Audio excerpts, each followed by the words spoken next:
Hello, this is Gene. I want to talk about something that needs to be talked about. I did a video yesterday and I got a couple of people watching it, which is great. I was talking about basically not blaming all the Jews because what's going bad in the world and what happened in Pittsburgh. I think that we need to talk about it as a group, whether you're in the alt-right or not.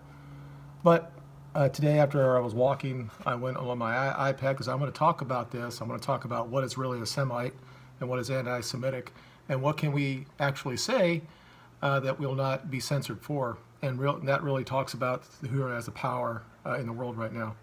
So I just came back from my walk. I was getting ready to do this video, just talk about what an anti-Semite is, or what is a Semite, and just go through that real quick, because I think sometimes we use that word wrong. Semites are just not Jewish people. Now, right here it says the New York Times. Now, excuse me, it's hard for me to read sometimes when I'm reading it. The problem is clearly expanding. Anti-Semitic messages surge after Instagram after Pittsburgh, as social media fails to curb hate speech. So here we are again talking about what hate speech is. I didn't see these messages. I don't know exactly what they say, but this is what I want. This is why I want to do this video. Because what's going to happen in the wake of this, because obviously Jewish people have a huge amount of power in a very small amount of people. And Lori from Defend Europa did this in a video, her first video, and she's just coming out with the second one that I helped with. I did my voice for it. And she talks about per capita. I'm not going to try to do the math here, but in this country, about 2% of the population is Jewish.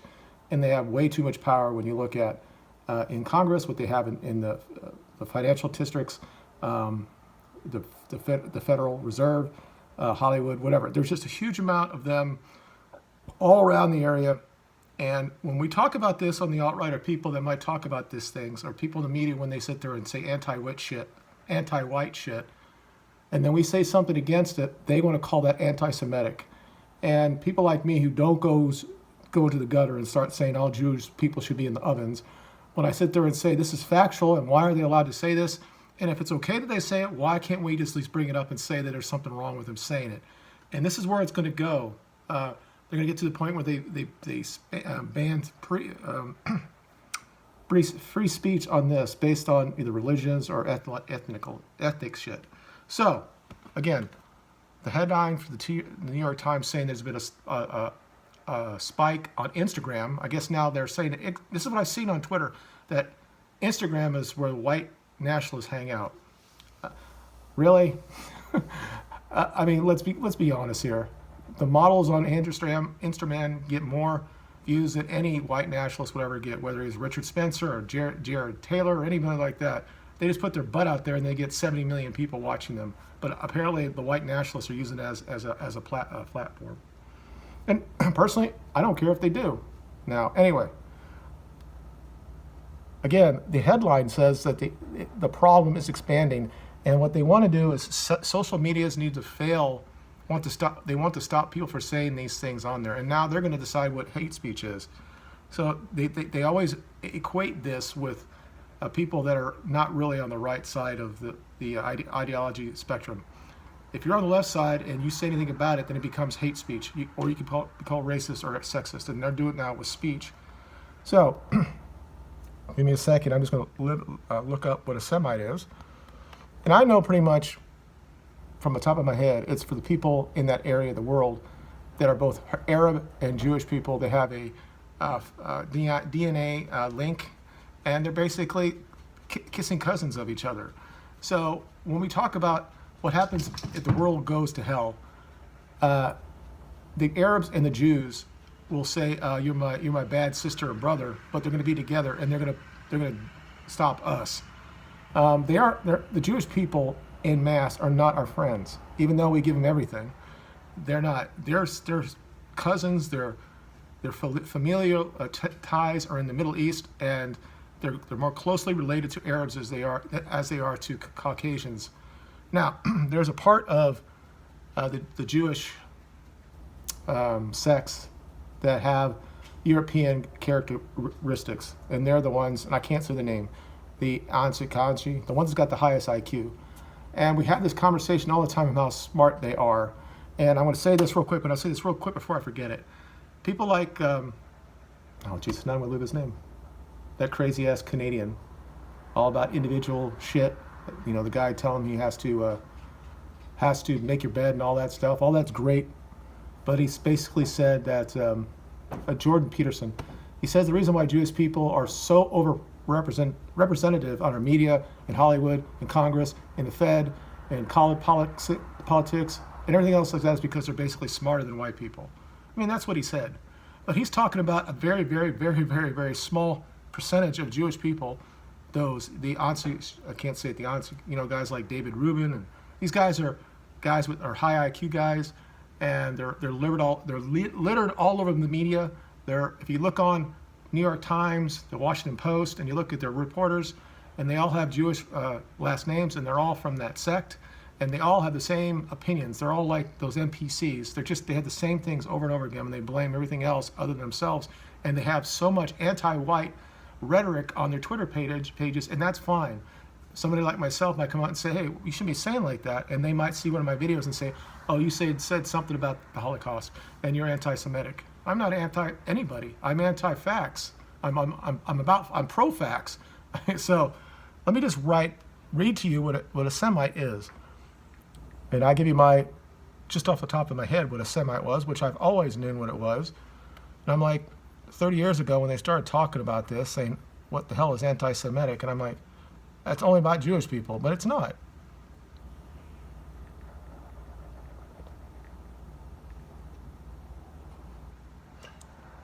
Now, look at the biblicals, when you're talking about Noah and all that stuff, I think that comes after Shem, and they're like the descendants of that.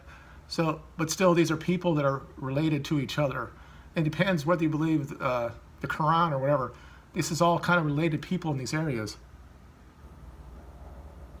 A member of any of peoples who speak or spoke a Semitic language, including in particular the Jews and Arabs. The Jews and Arabs. These guys are basically what they call it, the stepchildren. Like the Jewish people might say the Arabs are stepchildren, and the Arabs might say that to them. And they do have wars against each other. That happens a lot. I mean, we talk about no more brother wars in Europe when, French going against Germans and Germans going to England and French versus Spain. These are people that come from the same DNA background, their heritage and all that stuff, but they still have wars with each other. At the end of the day, though, they want to be together. And I think this is the same thing here. Now, the guys that are on the radical side of it, maybe not so much. So, what's going to happen now, and why a lot of people on the alt-right don't want to discuss what happened in Pittsburgh, because they don't want to apologize for it, because they don't feel that person represents what the alt-right is. And I think that's a fair point to have. But I still think it should be discussed. But we also should talk about, when we educate the people that might come and learn about the alt-right or whatever this is, that we also talk about why we're hesitant to trust Jewish interests. As I said in my opening, they have a stranglehold in the media in the United States and really in the West. And they have their own little armies that go out and just say shit on Twitter all the time to change or foster whatever the public opinion that they want, whether it's about the immigration at the border, or if they want to say that we can't talk about Jewish people in any way because anything like that is anti-Semitic. We all know what happened in Europe, that we can't talk about the prophet being a pedophile, that you can go to jail for that. And there are people in England that go to jail for saying things about Muslims. So those people are Semitic as well. So when I hear about anti-Islam or Islamophobia, these people are all Semites. And it seems like we don't care, and we're going to just forget about our free speech. Now, there's a difference between free speech. But when they start talking about that social media is not stopping hate speech, that they're being a platform for hate speech, who's going to decide who's hate speech? And our Supreme Court already said that that there's no real thing as hate speech, but you continually see it on the mainstream media, even on Fox News or anything like that, and they talk about hate speech. Calling somebody a dirty Jew is not hate speech. It's offensive. If you said it and you had a business and you said this all the time, maybe you should be, nobody should come to your business. But sending people to jail because you say stuff like that, but that's not what they want to do. They want to talk about the debate that's happening in the alternative media.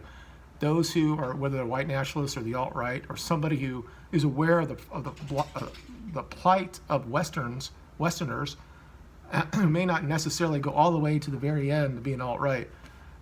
They want to stifle what you're going to say, and because deep down inside they're still worried about, if we ever got together, that we will get rid of that influence and just allow ourselves to be governed by what we believe is correct.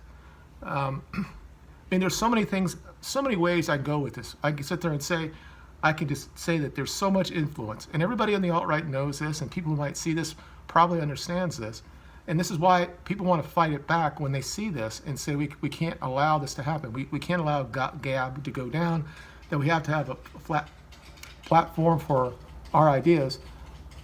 But it's so stacked against us that we need to call it out when when the New York Times says that anybody has said, if you say anything against the Jewish people, that it's hate speech. If I question the entire narrative of the Holocaust, that's not anti-Semitic. I want to know what really happened there. I want to know the motivation behind Hitler. Was his plan all along to annihilate the entire Jewish race? I don't believe that's the case. I think history will back me up on that. I think he did a lot of things before that allowed them to leave Germany with their own money. There's so much more here that we can go into, and we can make that case, but the media in this country is so controlled by the Jewish people. So I understand what people in the alt-right saying, Gene, I don't know why you made that video, that what happened in Pittsburgh, we're never going to apologize for it. But now that the word's out there and people are actually looking into this stuff, and might say, why can't we talk about this? Or why is there so much? Why is the outcry so huge for one small section of our society? Obviously it's disgusting. We don't want anybody to go in there to kill anybody on any type of ideology, but we know this. Every weekend, people are dying at that same clip in Chicago, and we talk about it very little, but nobody does anything about it, really, because black people are killing each other. Every day, somebody, 100 people a day are killing themselves over ODs. We talk about that about this much, but this stuff will go forever. It'll be on the top of every newspaper because the people that run those newspapers are Jewish, and that's their interest. They have to say that, everything is against us.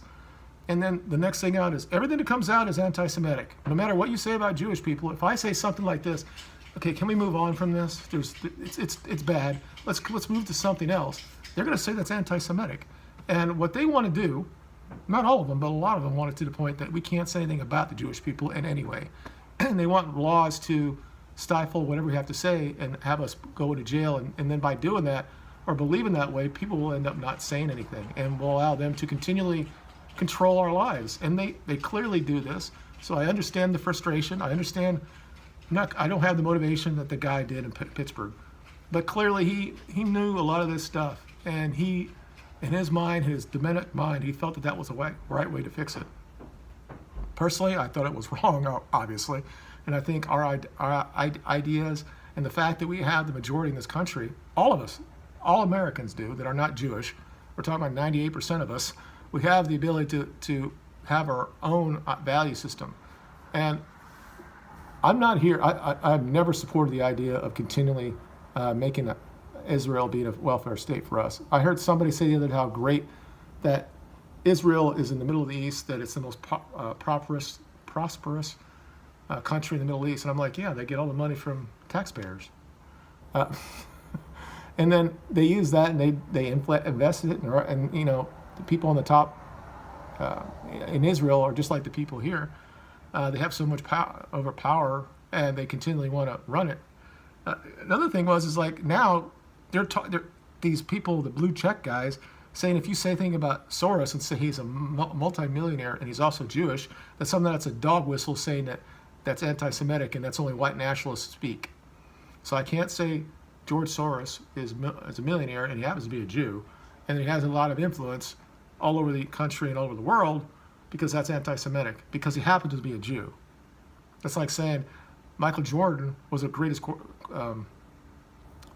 basketball player of all time and he happens to be black. Is that racist? I mean, maybe it is. Of course it's not. I mean, when you're actually identifying people, you continually go down and say, oh, he was black and he's a male and he went from North Carolina and he was born in Chapel Hill or whatever. You go all the way down. You describe people. You don't want to have to say that, but sometimes that's the easiest way. I personally I don't think that Jordan is the greatest of all time, but that's a different video. So again, what is a Semite? And in the smallest areas, the smallest explanation is these are people that use those languages that they traded with each other in the local area, that there's a link between them in DNA. For the most part, their religion was very similar. The age of Muslim, Christianity, and Judaism were linked. Christians moved off and recognized Jesus as the Savior, where the Jewish didn't do that. Jewish people didn't do that, and Muslim followed somebody else. But they're all very similar. They all come from the Torah and all that stuff, the 5 books and all that. But their DNA is very unique. Europeans are not really tied to those people. A lot of people said that the Iranians are somewhat related to Europeans, and that may be true, but the real link that they have is right there with each other. So they're both saying the same thing in different ways. If you're against Islam and you're called Islamic phobia, and if you're against whatever the Jewish people do, then you're anti-Semitic. But there's a difference, and when we actually talk about Jewish people and the people really in power, they are from that very small sect. They're not from the normal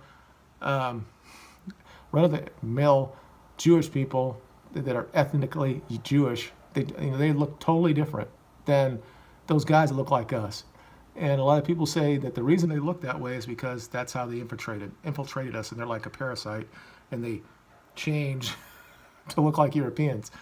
And I can make a great movie about this, but of course, if I made a movie like that, Jesus, that would be considered very anti-Semitic. But it might be somewhat true. I'm not saying it isn't or is, but it just seems crazy to me how much power they have and how they I don't say worm their say. I mean, this is why a lot of people support or understood what Hitler did during World War II, especially before he interned all these people. That the Jewish people had way too much control, and he didn't want the Bolsheviks and the communists to come in the country. And here's that whole thing: is Hitler, was he a leftist or was he a rightist? I really don't give a shit what he was. Whatever. I don't want to go down that road, but it should be okay for me to question the narrative of the Holocaust. It should be okay for me to question the amount of influence that Jewish interests have in this country. It should be okay for me to say, why the hell are we giving them 1 fucking cent anymore to Israel? And why do we allow people like Ben Shapiro to sit there and say it's okay for Israel to have a wall and sit there and say we can't have one here?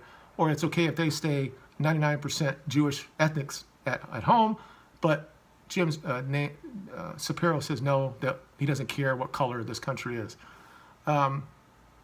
They're such hypocrites when it comes to that. And as much as what they say, it's like they're their own type of NPCs. They say the same shit that conservatives want to hear, but deep down, their allegiance is to their religion and their homeland. They're not Americans. They're just not. He talks that a big game, but if it comes down to it, he wants to go back to Israel. They all have dual citizenship. I mean, it's like, why do they have that type of? They were born here and their parents were born here and they're American citizens. Why do they have dual citizenship? Whatever. Anyway, again, it happens. 20 minutes. I'm already talking about it. I just want to talk about this after my video yesterday, and thank you for those who's watched it. We have to understand what a Semite is, what is anti-Semitic, and don't allow them to take away our free speech. That this is the last hole, or this is the last hill that we have to defend. If this one falls, the authoritarian left is going to take over, and we can't allow that to happen. So what already happened in Pittsburgh, the 11 people that got killed, if this hill is crumbled and the authoritarian left takes over this country or the West, you're going to have that every day, every other couple days, that we're going to have that type of carnage. And it ain't going to be just against Jewish people. It's going to be all over the place. The reason why this country was so great is that that's how we were founded and how the West was founded. So anyway, let me know what you think in the comments. Thank you for watching, and we'll talk to you guys later. Bye.